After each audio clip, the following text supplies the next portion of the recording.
Welcome to the Team Solomon Circus deck profile. Today we'll be going over branded Despia. So I've been playing this deck off and on when I'm not playing my from scratch deck, and last week I ended up getting first place undefeated for that event. I was playing the DP at that point. I did recently change it this morning, and then yesterday I played the deck again and I went 2-2, which didn't get the top cut.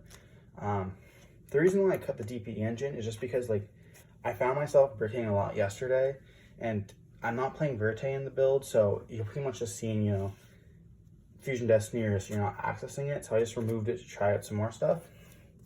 But it may go back in the future. So to get in the main deck, we play 3 Aluber, pretty much the starter of the deck. He searches for any of your branded spells and traps, and when he's in the graveyard, if your face-up extra deck monster leaves the field, you can special summon itself and then negate 1 monster. You play 2 Tragedy.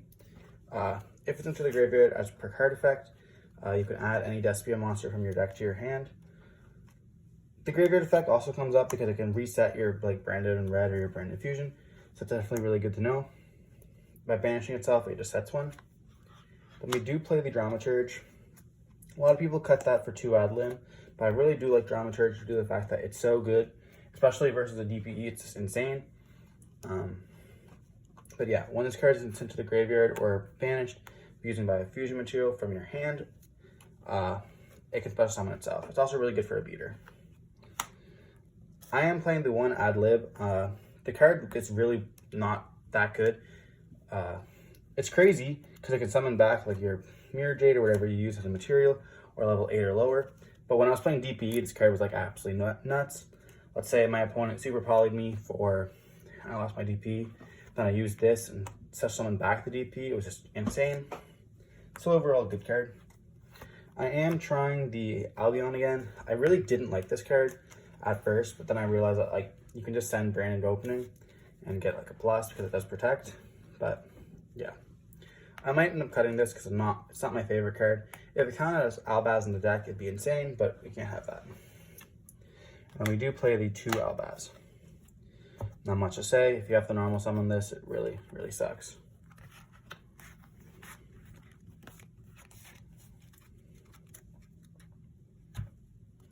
Then for our secondary monster, we just play a Fairy Tale Snow. It just helps you send off of Branded Fusion as a light material, and it comes up as it banishes and spell summons. It's a good piece of interaction. Then for your branded spells, we do play Branded Fusion, Heart and Soul of the deck. What else can you say? We do play Branded Opening.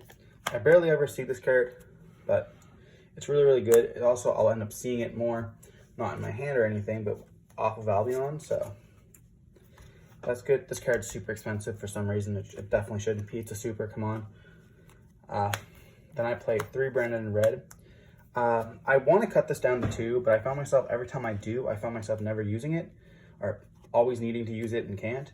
So I'd rather have 3 of it and then always be able to set an extra, or being used, but I understand the 2 argument. I am trying the Branded Lost.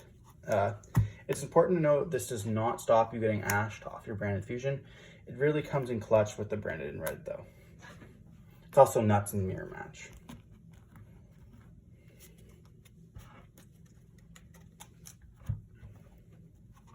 Then for the secondary engine, we do play the Edge Imp, Fight for whatever you want to call it, engine. Not much to say about this, Card's insane.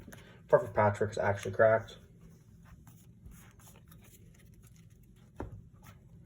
And then for our hand traps, we play 3 Ash Blossom, 2 Bell, 3 Imperm. We are playing the 3 Crossout and the Call by the Grave. This comes in really clutch for the mirror match due to the fact that even under Branded Lost, you can still cross out a Branded Fusion. I definitely do not recommend cross-outing an Albaz. I ended up doing that yesterday versus my friend Sean, and holy crap, I had the normal summon my Albaz. I was going second, and he ended up, stopping that, I believe, or something. It got in the grave somehow. And then I had nothing else, and it was really bad game state. And then I ended up cross-outing his Albaz because that was all he could do. And yeah, the game was horrible. But yeah. The reason why I'm going 3, 2, and 3 is because right now, Ash is the most, useful hand trap. It stops Despia, it hits Sword Soul, and some rogue decks. And then Imperm is just overall great because, it just does the same thing. It's monster negate. Bell is really good versus Despia, but the problem is I would rather, have only 2 of them. Like, if I see Ash or Imperm, I would rather see, like, either of these, unless I'm playing Despia, because like this has nothing versus Sword Soul. This is nothing versus, like, I don't really know. We have like a bunch of like random players at our locals, so it doesn't do really much versus like Outlich. It does a lot versus Trap Tricks, but like, other than that, it doesn't really do much.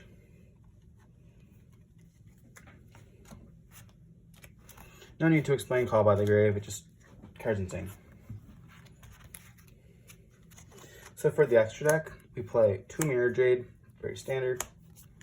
We play 2 Lubellion, 2 Albion, 2 Masquerade. Another card shouldn't be that expensive, but it is.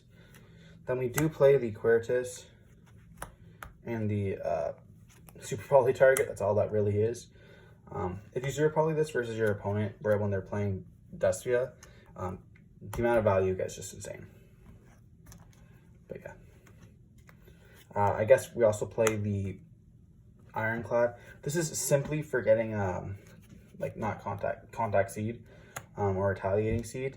This is the only reason why you ever want to play that card. If that was out of the format, or you wouldn't be risking seeing it, I'd just take it out. I want to say I'd add another Masquerade, but that's definitely not the play. I'd probably end up adding Striker Dragon, because I don't play Striker Dragon. It's only ever come up once where I ended up not being able to play due to the fact of just having like Albaz and a Branded in red, and even at that point, like, I don't think that would save me, so I just decided to cut it. We do play the 2 Chimera and the Dragostapelia. For final card, I do play the Relinquished Anima. Chimera is insane, as everyone knows. People a lot of time forget about the targeting when you have Poly in Graveyard, but yeah, it's insane. And Dragostapelia, I actually summoned it once during Sean, and he had a Super Poly himself, so it just got no value at all, but it was huge. I might actually end up cutting this for whatever that Dark Dragon that takes 2 darks on field. I might cut that for that guy too. And then when the next set comes out, this will probably, or one of these 2 are like your flex spots. So I'd probably change one of these for the new Albaz that like contacts from dragons, which is insane.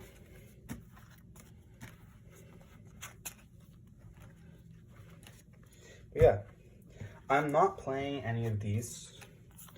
I'm not playing the, you can play either this or that woman that acts as this. But yeah, I'm not playing the Goons package or this. I found that you don't really need this. Plus, you end up losing to Ogre. Well, I guess you're not losing to it, but it ends up making that live. And there's not really cards that you can Ogre in the deck, so I ended up taking it out. But yeah, shout out to Sean and Matthew for a lot of this. A lot of theories and testing behind it. And for that match yesterday, oh my god. But yeah, also I'd like to give a big shout out to Anti-Spell, because I hate that card and shouldn't exist. Let's ban it. It's just IO, but at 3, so yeah. Other than that, if you have any comments, please leave them down in the comment section, and don't forget to like and subscribe. Peace out.